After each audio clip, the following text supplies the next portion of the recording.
அன்பான சகோதர சகோதரிகளே, நான் பெற்ற நேர்வழி என்ற இந்த நிகழ்ச்சியின் மூலம் உங்களை சந்திப்பதில் நான் மிகவும் மகிழ்ச்சி அடைகிறேன். ஒரு கவிஞன் பாடினான், மலைகள் பிறந்தது எனக்காக, ஓடும் நதிகளும் எனக்காக, இதே தான் இறைவனும் கேட்கின்றான். இந்த வானமும் பூமியும் எதற்காக, ஆறுகளும் மலைகளும் எதற்காக, பூக்களும் மலர்களும் எதற்காக, எல்லாம் உனக்காக, எல்லாம் உனக்காக என்று இறைவன் கூறுகிறான். படைத்த படைப்பெல்லாம் படைத்தான் மனுவுக்காக, மனுவை படைத்தான் தன்னை வணங்க என்ற ஒரு உயர்ந்த நோக்கத்திற்காக மனிதனை படைத்தான். ஆகவே ஒவ்வொரு மனிதர்களும் நான் யார், நான் எங்கிருந்து வந்தேன்,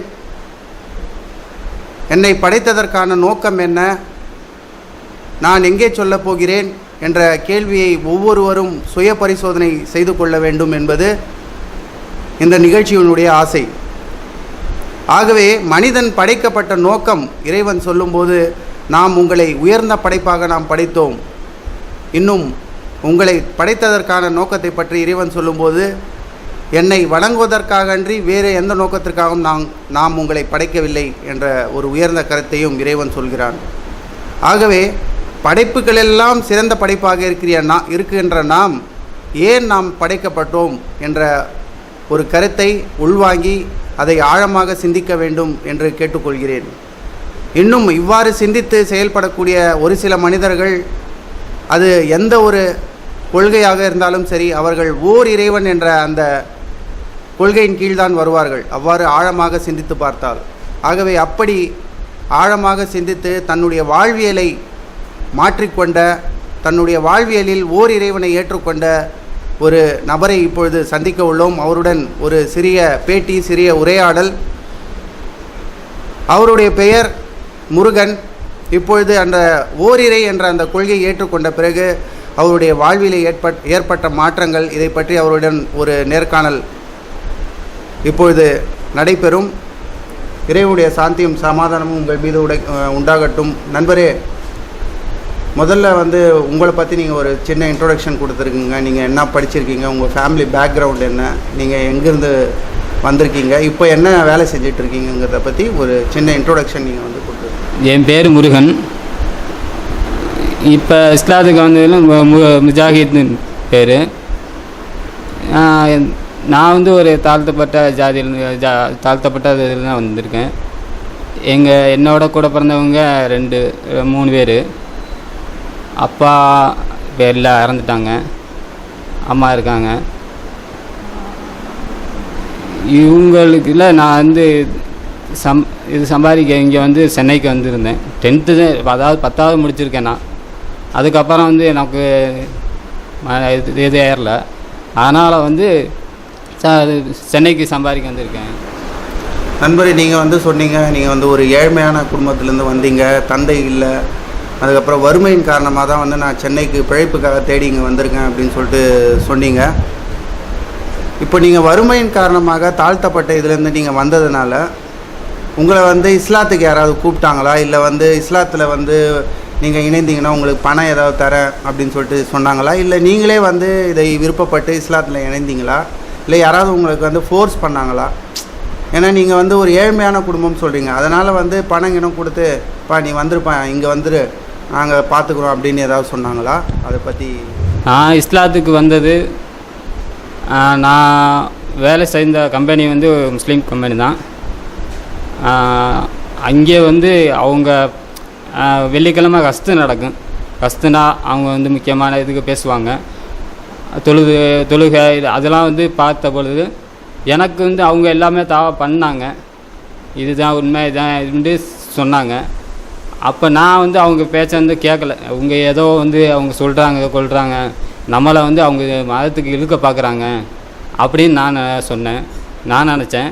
ஆனால் அவங்க அதாவது நமக்கு செய்த உதவிகள் ரொம்ப, அதாவது சொந்த பந்தங்களோட அந்த அளவுக்கு பண்ண மாட்டாங்க, அந்த அளவுக்கு நமக்கு நெருக்கமாக இருந்தாங்க. நான் அதற்காகவும் அது இஸ்லாத்தை ஏற்றுக்கிறல. அதாவது நான் இஸ்லாத்தை ஏற்றுக்கிட்டது அதாவது நம்ம ஊரில் பொறுத்தவரை, இப்போ ஒரு கோயிலுக்கு போகிறோம், ஒரு கோயிலுக்கு போகையில் அந்த கோயிலுக்கு சாமி கும்பிட போகணும்டா நம்ம என்ன செய்யணும், அதாவது ஒரு கோயிலுக்கு போயால பூஜை பண்ணால் போய் சாமி, அதாவது சாமிக்கு முன்னாடி இருந்து சாமி கும்பிடணும். சாமிக்கு போகிறதுக்கே நம்ம 200 300 கொடுக்க வேண்டியிருக்கு. கொடுத்த பிறகு உலகி எங்கே பூஜை பண்ண முடியுது? உள்ள அவங்க என்ன செய்கிறாங்க, ஒரு செவத்தை பார்த்து அதை பார்த்து வந்து தேங்காய் உடச்சி இதை கொடுத்து விட்றாங்க. இதனால் வந்து நம்ம வந்து ஒன்றும் பிரயோஜனமே இல்லை. நம்ம சாமிக்கிட்ட சொல்கிறது, அதாவது கல்லுக்கிட்ட சொல்கிறது ஒன்று தான். நம்ம வந்து அதை என்ன சொல்கிறதுன்ட்டு அவங்களுக்கும் வந்து கேட்காது. ஏன்னா வந்து அவங்க வந்து ஒரு மனிதனால் செய்யப்பட்ட ஒரு சிலை தான் அப்படின்னு நினைக்கல. நம்ம வந்து சரி கொஞ்சம் சிந்திச்சு பார்த்தேன். சிந்திச்சு பார்க்கல அவங்க சொல்கிறத விட, ஏன்னா வந்து மனித சொல்லு வந்து என்றைக்குமே மாறக்கூடியது. ஒருவர் அப்படி சொல்லுவாங்க, ஒருவர் இப்படி சொல்லுவாங்க. அதாவது ஒரு மனுஷ இதை வந்து ஈர்க்க தான் பார்ப்பாங்க. நான் வந்து அதை பார்க்கல, மார்க்க புக்கை தான் நான் பார்த்தேன். எது மார்க்க புக்கு அப்படின்ட்டு அதை தான் எடுத்து பார்த்தேன். நான் புக்கை எடுத்து படித்தேன். அதாவது எனக்கு வந்து அதாவது என்னை கவர்ந்த இஸ்லாம்ன்ற ஒரு புக்கு இருந்துச்சு. அதை வந்து நான் படித்து பார்த்ததில் தான் வந்து ஒவ்வொரு இது அதாவது இந்துக்கள்லேயே வந்து சில பேர் என்ன சொல்லுவாங்க, இப்படி அப்படி எப்படின்லாம் சொல்லுவாங்க. அதாவது சில பேர் நல்லதுன்னு சொல்லுவாங்க, சில பேர் கெட்டதுன்னு சொல்லுவாங்க. ஆனால் வந்து வேதத்திலே என்ன சொல்லியிருக்கு, அதாவது ஒரு மனிதன் எப்படி வாழணும் எப்படி வாழக்கூடாது அப்படி தான் என்ன சொல்லியிருக்கு. அப்போ வந்து ஒரு வேதத்திலே சொல்லலை. நம்ம வந்து வேற யாரோ சொல்கிறாங்க, நம்ம அதாவது பாட்டம் போட்டியும் எல்லாருமே சொல்கிறாங்க, அதுக்காக நம்ம ஒரு சிலையை கும்பிடையலை. நமக்கு கண்கூற தெரியும் போது, அதாவது கண்கூறையே தெரியுது, இதுதான் உண்மை இதுதான் பொய்ன்னு கண்கூற தெரியுது. அப்போ வந்து நம்ம இந்த இதை வந்து நம்ம படிக்கும்போது நமக்கே மனசுக்குள்ளே வந்து இதாகுது. என்ன சொல்கிறதுன்னா, அதாவது இந்துக்களை பொறுத்தவரை பகவத்கீதை இருக்குது. ஆனால் பகவத்கீதை என்னண்டே எனக்கு தெரியாது இது வரைக்கும். அதாவது நான் பிறந்து 24 வருஷம் ஆச்சு. 24 வருஷம் எனக்கு வந்து பகவத்கீதை அவங்க சொல்கிறது எல்லாமே எனக்கு தெரியாது. இப்போ வந்து அதாவது இஸ்லாத்தை பொறுத்தவரை புக்கு அவங்க மனிதர் சொல்கிறத வந்து எதுவுமே யாருமே நம்ப மாட்டாங்க. ஏன்னா ஒவ்வொரு மாற்றம் சொல்லிக்கிட்டே இருப்பாங்க. அதனால் வந்து புக்கை எடுத்து படித்து பார்த்தேன். இதுதான் உண்மை இதுதான் பொய்யின்னு அதிலே இருந்துச்சு. நம்ம புக்கு அதாவது இந்துக்களில் உள்ள வேதத்தையும் பார்த்தாலும் இதுதான் உண்மையாக தெரியுது. அதற்காக தான் நான் வந்து புக்கை எடுத்து படித்ததுனால தான் களிமா சொன்னேன், இஸ்லாத்துக்கு வந்திருக்கேன். சகோதரரே, மிக்க மகிழ்ச்சி. நீங்கள் வந்து கொஞ்சம் ஆராய்ச்சி பண்ணியிருக்கீங்க. முதல்ல வந்து உங்களுக்குள்ள பொதுவாகவே பார்த்தீங்கன்னா கிராமத்துலேருந்து வர்ற இளைஞர்கள், இங்கே தங்கியிருக்க இளைஞர்கள் எப்படின்ட்டு எல்லாருக்குமே தெரியும். அவங்க வந்து ஒரு கொள்கைக்காகலாம் வரமாட்டாங்க, வறுமையின் காரணமாக இங்கே வருவாங்க, விவசாயத்தை விட்டு வருவாங்க, தங்கச்சிக்கு கல்யாணம் பண்ணணுன்ட்டு வருவாங்க. ஆனால் வந்த இடத்துல பார்த்திங்கன்னா அவங்களுக்கு கிடைக்கக்கூடிய அந்த ஒரு நாள் 2 நாளில் பார்த்திங்கன்னா நிறைய செலவு பண்ணுவாங்க. திரைப்படங்களுக்கு போவாங்க, பீச்சுக்கு போவாங்க, அனாவசியமான சில செலவுகள் பண்ணுறதையும் வந்து நானே கூட பார்த்துருக்காங்க. எல்லா இளைஞர்களையும் அப்படி சொல்ல முடியாது, குறிப்பிட்ட இளைஞர்கள் அப்படி இருக்காங்க. அதில் நீங்கள் வந்து கொஞ்சம் வித்தியாசமானவங்க. நீங்கள் வந்து யோசிச்சிருக்கீங்க, இந்த மாதிரி வந்து முஸ்லீமுடைய கடையில் நீங்கள் வேலை செஞ்சாலும் அவங்க சொன்னதை நீங்கள் முதல்ல ஏற்றுக்கலை. நீங்கள் வந்து உரசி பார்த்துருக்கீங்க. என்ன உரசி பார்த்துருக்கீங்க? கடவுளுங்கிறவர் உண்மையான கடவுள் யார்? ஏன் வந்து நம்ம பணம் கொடுத்து ஒரு கடவுளை பார்க்க செல்ல வேண்டும் என்ற அந்த உந்துதல் வந்து உங்கள் மனசில் ஏற்பட்டதுனால நீங்கள் வந்து உரசி பார்த்துருக்கீங்க. உரசி பார்த்துட்டு வேதத்தை எடுத்து குரானை எடுத்து படித்ததுனால உங்களுக்கு ஒரு தெளிவு கிடைச்சதுனால நீங்கள் வந்து இந்த கொள்கையை வந்து ஏற்றுக்கிட்டதாக சொல்கிறீங்க. நீங்கள் இந்த கொள்கையை ஏற்றுக்கிட்டதுக்காக நாங்கள் ரொம்ப மகிழ்ச்சி அடைகிறோம். அதுக்காக உங்களுக்கு வாழ்த்து தெரிவிக்கிறோம். சகோதரரை, நீங்கள் பார்த்தீங்கன்னா உங்களுக்கு இந்த கொள்கையை நீங்கள் ஏற்றுக்கிட்ட பிறகு இந்த இஸ்லாத்தில் உங்களுக்கு ரொம்ப பிடிச்ச விஷயம் என்ன? அதை பற்றி எங்களுக்கு கொஞ்சம் சொல்லுங்கள். இஸ்லாத்தில் எனக்கு பிடிச்சது, அதாவது நம்ம இப்போ வந்து சகோதரர்கள், அதாவது சொந்த பந்தம் கூட வந்து நமக்கு வந்து அந்தளவுக்கு ஆதரிக்காது. அந்த அளவுக்கு நம்ம சகோதரர்கள் நெருங்கி, அதாவது நான் யாருன்னே அவங்களுக்கு தெரியாது, அவங்க யாருன்னு தெரியாது, நம்ம யாருன்னு அவங்களுக்கு தெரியாது. ஏன்னா வந்து முஸ்லீம்ஸ்களில் வந்து எல்லாருமே வந்து ஒரு சகோதரர்கள் ஒரு சகோதரிகளாக எல்லாருமே வந்து ஒன்றா தான் நினைக்கிறாங்க, ஒரே பிறப்பு அப்படின்னு தான் நினைக்கிறாங்க. ஏன்னா வந்து எல்லாமே வந்து மனித பிறப்பு தான். அதனால் எல்லாமே வந்து ஒன்றா. எனக்கு வந்து இஸ்லாத்தை பிடிச்சது, அதாவது கடவுளை நம்ம வந்து இந்துக்களில் போய் கடவுளை வணங்க போகல, இடித்து பிடிச்சி போய் வணங்குவாங்க. அதெல்லாம் வந்து இடித்து பிடிச்சி வணங்கி இவ்வளோ கஷ்டப்பட்டு போய் நம்ம கடவுளை வணங்கணுமா அப்படின்னு. எனக்கு இந்துக்களில் வந்து அழகாக வரிசையாக அழகாக நம்ம நமாஸ் பண்ணுவாங்க, ஒரே சீராக பண்ணுவாங்க. அதுதான் எனக்கு பிடிச்சது. இன்னொன்று வந்து அவங்க அந்த பேச்சுலையும் அந்த குணத்துலையும் எனக்கு வந்து அதே ரொம்ப பிடிக்கும். ஏன்னா வந்து ஒருத்தவங்களை வந்து ஒரு வெறுக்கிற மாதிரி பேச மாட்டாங்க. ஒரு அதாவது சில பேர் வந்து இதாக பேசிடுவாங்க, கோபத்தோடு பேசுவாங்க. இதில் வந்து அப்படி கிடையாது. எல்லோரும் பாசமாக எந்த ஒரு அதாவது நம்மளே ஒரு தவறான கேள்வி கேட்டுட்டாலும் இது தவறு இது சரி, இது தவறு இது சரி அப்படின்னு தான் எடுத்து சொல்லுவாங்க. அதுதான் எனக்கு வந்து இஸ்லாத்தில் ரொம்ப பிடிக்கும். அதை விட வந்து எனக்கு நமாஸ் பண்ணுறது அதை விட பிடிக்கும். ஏன்னா நான் வந்து இது வரைக்கும் கோயிலில் போய் எப்படி அதாவது பெற்றவங்க என்ன சொல்கிறாங்களோ அதை தான் நான் கேட்டிருக்கேன். ஆனால் நமாஸில் பொறுத்தவரை எனக்கு அதாவது அல்லாட்ட நான் என்ன கேட்கணுமோ அதை நான் கேட்குறேன். அல்லாவுக்கு எப்படி வழிபடணுமோ அது வழிபட்டு நான் அல்லாட்ட என்னால் ஏதாவது என் உள்ளத்தால் உருகி நான் அல்லாட்ட கேட்குறேன். இது வரைக்கும் நான் கேட்டாட்டு எல்லாமே வந்து அல்லாஹ் எனக்கு கொடுத்துருக்கான். நான் வந்து எதையுமே வந்து அல்லாஹ் கொடுக்கல அப்படின்னு சொல்லலை. ஆனால் வந்து இத்தனை வருஷமாக நான் சாமி கொடுத்து ஒன்றும் பிரயோஜனம் இல்லை. அப்போ அதாவது சிறு வயசில் நான் கஷ்டப்பட்டது தான் இப்போவும் நான் கஷ்டப்பட்டிருக்கேன். அதனால தான் எனக்கு வந்து இஸ்லாத்தில் பிடிச்சது எல்லாமே வந்து பாசம், அதாவது எது உண்மை எது பொய் அப்படின்ட்டு நெருங்கி பேசுகிறது தான் எனக்கு ரொம்ப பிடிக்கும். சகோதரர், நீங்கள் வந்து சொன்னீங்க முஸ்லீம் சமுதாயத்தில் வந்து ரொம்ப அன்பாக இருக்காங்க, ரொம்ப பாசமாக இருக்காங்க, உங்ககிட்ட வந்து ரொம்ப கண்ணியமாக நடந்துக்கிட்டாங்க, பேசும்போது கூட வந்து ரொம்ப அழகான வார்த்தைகளை கொண்டு வந்து பேசுகிறாங்க அப்படின்னு சொல்லிட்டு ஒரு அழகிய ஒரு முன்னுதாரணத்தை வந்து நீங்கள் வந்து சொன்னீங்க. ரெண்டாவது என்ன சொன்னீங்கன்னா, பள்ளி வாயிலில் போயிட்டீங்கன்னா அங்கே வந்து சமத்துவம் இருக்குது. நான் இடித்து பிடிச்சி போயிட்டு தொழுணுன்ட்டு அவசியம் இல்லை, நான் போய் அமைதியாக அங்கே வந்து தொழுவலாம் அப்படின்னு சொல்லிட்டு ஒரு அந்த அழகிய ஒரு பண்பையை வந்து நீங்கள் வந்து சொன்னீங்க. அதாவது தோளோடு தோல் உரசி நின்று அங்கே ஜாதி மதம் பார்க்காம வந்து அங்கே தொழுகிறாங்கங்கிற அந்த கருத்தையும் வந்து நீங்கள் வந்து ரொம்ப அழகாக சொன்னீங்க. இன்னும் வந்து அதுக்கப்புறம் சகோதரி நீங்கள் சொன்னீங்க பெற்றவங்களும் மற்றவங்களும் கேட்டு நடக்கிறதுக்கு பதிலாக நம்மளையெல்லாம் படைத்த இறைவன் உடைய பேச்சை ஏன் கேட்டு நடக்கக்கூடாது அப்படிங்கிற ஒரு உந்துதல் வந்து உங்களுக்கு வந்ததாக வந்து சொன்னீங்க. அதனால் வந்து இந்த விஷயங்கள் எல்லாம் வந்து என்னை இஸ்லாத்தின் பால் வந்து என்னை கவர்ந்து இழுத்தது. அதனால் வந்து இந்த விஷயங்கள் எல்லாம் எனக்கு பிடிக்கும்ட்டு ரொம்ப அழகாக உங்களுடைய மனசில் உள்ளதை வந்து நீங்கள் சொன்னீங்க. ரொம்ப சந்தோஷம். நீங்கள் இந்த கொள்கையை வந்து ஏற்றுக்கிட்டீங்க. ஆனால் இன்றைக்கி பார்த்தீங்கன்னா நிறைய கொள்கைகள் இருக்குது இல்லையா? உலகத்தில் பார்த்தீங்கன்னா இன்றைக்கி பல கொள்கைகள், வெளிநாட்டு கலாச்சாரம், வெளிநாட்டு மோகம், சினிமா மோகம், அரசியல் மோகம், அதுக்கப்புறம் பார்த்திங்கன்னா பண மோகம், அதுக்கப்புறம் நல்ல ட்ரெஸ்ஸு போடுற மோகம், பைக் மோகம், செல்ஃபோன் மோகம் அப்படின்ட்டு எவ்வளோ விஷயங்கள் வந்து இருக்குது. அவ்வளோ விஷயங்கள் இருந்தும் நீங்கள் வந்து ஏன் வந்து இதை மட்டும் ஏன் தேர்ந்தெடுத்தீங்க? இந்த இஸ்லாத்தை மட்டும், இந்த ஓரிரை கொள்கையை மட்டும் ஏன் இவ்வளோ விஷயங்கள் இருக்க அதெல்லாம் நீங்கள் எதுவுமே பார்க்காம ஏன் இதை மட்டும் பார்த்தீங்க? நான் ஏன் இஸ்லாத்தை மட்டும் பார்த்தேன்னா, அதாவது எல்லா மதத்துலேயும் எல்லா மதங்களையும் வந்து அதாவது வேதத்தை வந்து யாரும் பின்பற்றுறது கிடையாது. ஒரு மனிதர் சொல்கிறது தான் பின்பற்றுறாங்க. அப்போ வந்து ஒரு சில பேர் என்ன செய்கிறாங்க, அதாவது எதுவுமே தவறாக பேசுகிறாங்க, கொள்கிறாங்க, என்னமோ செய்கிறாங்க. எனக்கு வந்து அதை வந்து ரொம்ப இதாக தெரியல. ஏன்னா வந்து குரானை பொறுத்தவரை, இஸ்லாத்தில் குரானை பொறுத்தவரை என்ன சொல்லியிருக்குன்னா, ஒரு மனிதன் எப்படி வாழணும், தவறாக வாழணும்னு சொல்லலை, எப்படி சரியாக வாழணும், இல்லை எப்படி நேர்மையாக வாழணும், அடுத்தவங்களுக்கு துரோகம் பண்ணக்கூடாது, அடுத்தவங்களுக்கு எதையும் அதாவது துன்புறுத்துகிற மாதிரி பேசவும் கூடாது அப்படி அதாவது குரானில் சொல்லியிருக்கு. அதை நான் பார்த்தேன். நமக்கு வந்து இந்துக்களில் வந்து அந்த அளவுக்கு வேறு எதுவுமே சொல்லலை. நம்ம இந்துக்களில் சொன்னது நம்ம பெற்றவங்க சொல்கிறது தான் நமக்கு தெரியும்.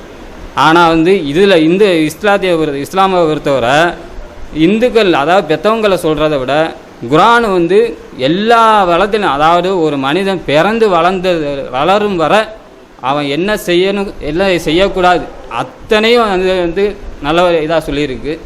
அதை நான் படித்தேன். அப்போ அதிலேருந்து நான் புரிஞ்சுக்கிட்டேன். சில பேர் இந்த வட்டிக்கு விடுவாங்க, கொள்ளுவாங்க, அதெல்லாம் வந்து தவறு. ஏன்னா வந்து ஒரு மனுஷன் வந்து ஒரு கஷ்டப்பட்டு உழைக்கிறான், அதை வந்து போய் நம்ம வந்து அடுத்தவங்களுக்கு போய் தானம் பண்ணணுமா? அதுக்கு வந்து நம்ம கஷ்டப்பட்டு உழைச்ச காசை ஒரு ஏழைகளுக்கு தானம் பண்ணலாம்ல. அதையும் அந்த இஸ்லாத்தில் வந்து அந்த அளவுக்கு மனசை கவர்ற அளவுக்கு சொல்லியிருக்கு. அதை வந்து நான் அதனால தான் இஸ்லாத்தை மதம் மட்டும் நான் ஏற்றுட்டேன்.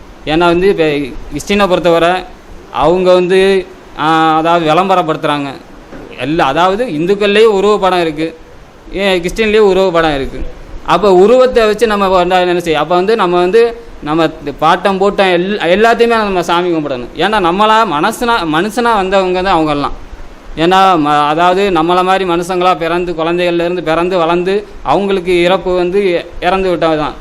அப்போ அவங்கள வணங்காமல் நம்ம ஏன் வேறு யாரோ சொன்னாங்க இந்த சிலையை வணங்குங்க, இந்த சிலைக்கு வந்து பூஜை பண்ணுங்க, இந்த சிலைக்கு பூஜை பண்ணாதே இதுக்கு சக்தி வரும் அப்படின்னு சொன்னாங்க. அந்த சிலைக்கு பூஜை பண்ணி சக்தி வரலையே, வந்தால் அதாவது நம்ம சொல்கிற துன்பங்கள் எல்லாமே வந்து கடவுள்கிட்ட தான் சொல்ல முடியும். அதாவது பெத்த தாயாக இருந்தாலும் கடவுள்கிட்ட தான் சொல்லுவாங்க. அப்போ கடவுளை வந்து கேட்கணுமே. கல்லாக இருக்கையில் யார் கேட்பான்? கல்லாக இருக்கையில் யாருமே கேட்க மாட்டாங்க. அதாவது ஒரு மனுஷனாக செதுக்கப்பட்டது தான் கல். அப்போ வந்து அந்த பாறங்கல்லில் செதுக்கப்பட்டு உருவாகுது. இதை வந்து நம்ம வந்து இது பண்ண முடியுமா?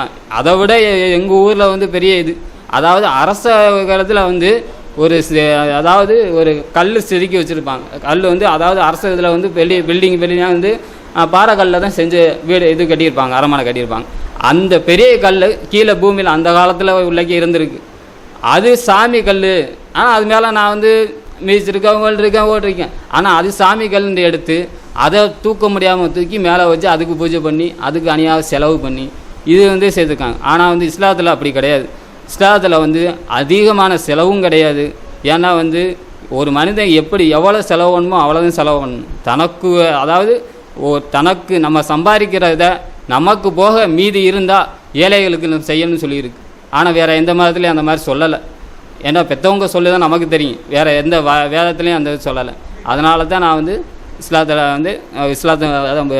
முஸ்லீம் மதத்தை நான் ஏற்றிருக்கேன். சகோதரரே, வந்து நீங்கள் மீண்டும் வந்து பார்த்திங்கன்னா நிறைய அழகிய பண்புகளை வந்து சொன்னீங்க. இப்போ இதில் வந்து நீங்கள் சொல்லும்போது பார்த்திங்கன்னா குறிப்பாக இந்த கொள்கையில் வந்து பார்த்திங்கன்னா எந்த ஒரு கட்டாயமும் கிடையாது, நிர்பந்தம் கிடையாது அப்படின்னு சொல்லிட்டு அந்த ஒரு அழகிய பண்பை வந்து சொன்னீங்க.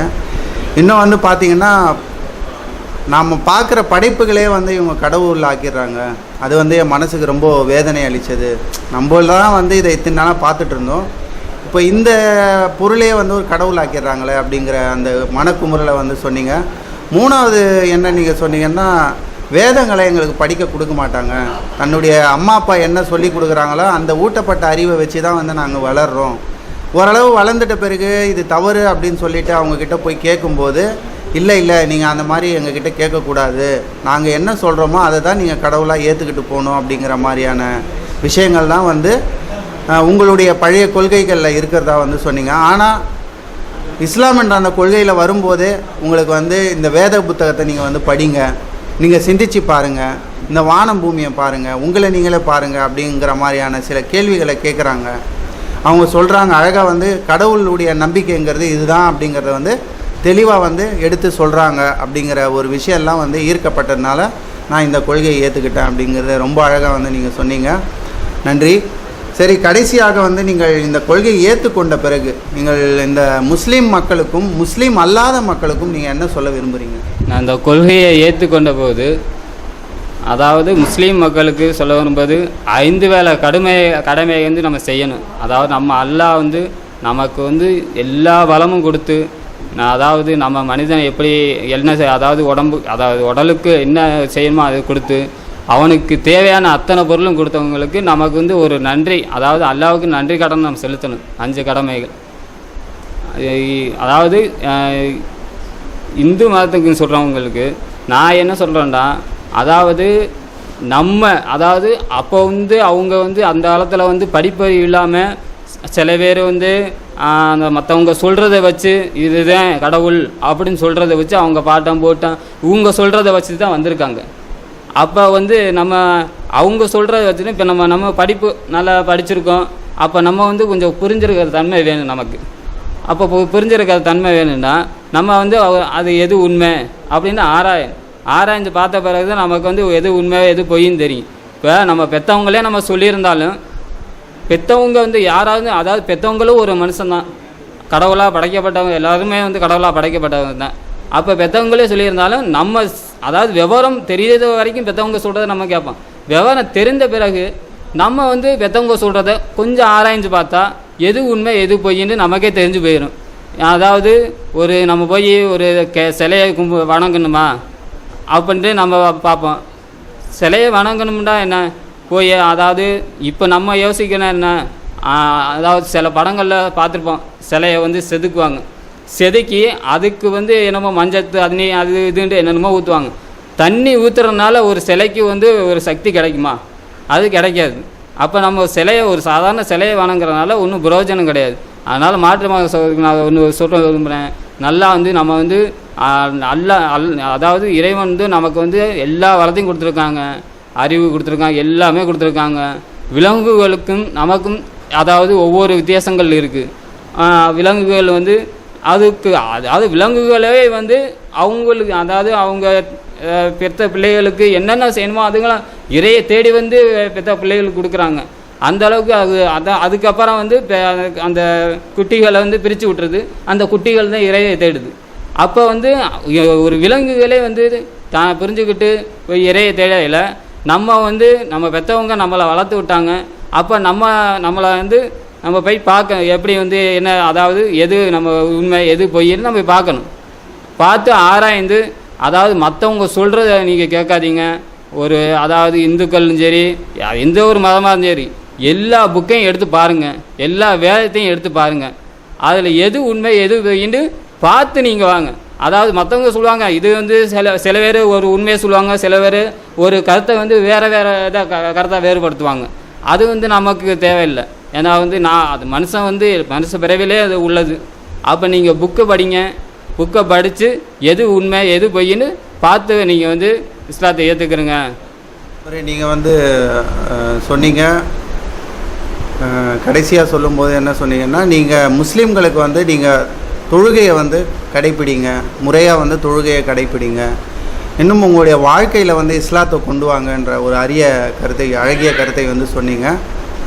முஸ்லீம் அல்லாதவர்களுக்கு நீங்கள் சொல்லக்கூடிய விஷயம் என்னென்னா, படைப்புகளை வணங்காதீங்க, படைத்தவனை நீங்கள் வணங்குங்க.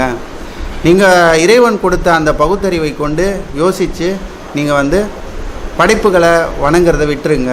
ஒரு விலங்கு கூட இன்னொரு விலங்கை வணங்குவதில்லை, ஒரு பறவை இன்னொரு பறவை வணங்குவதில்லை அப்படின்னு சொல்லிட்டு ஒரு அழகிய ஒரு முன்னுதாரணத்தை வந்து நீங்கள் சொன்னீங்க.